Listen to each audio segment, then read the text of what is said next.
we have this Russian sage that we had planted about a year ago in this big cement planter box here, and it's gotten pretty big and wild, and we have a maple right here that we planted near our Russian sage. So what I want to do, I want to kind of reshape it to our liking. You know, we want to get these branches away from the maple.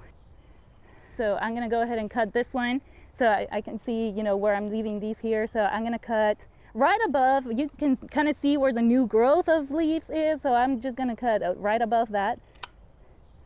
And again, as we have done with the other plants, we want to do a slanted cut. So I'm going to go ahead and keep cutting the branches at the same distance. You want to keep, you know, cutting them at the same length so we can get a uniform shape. It seems a little cruel with our plants, but it's really a benefit to them. So I'm just keep cutting branches. All right, so now our Russian sage is now in control, and now it's not touching our Japanese maple anymore.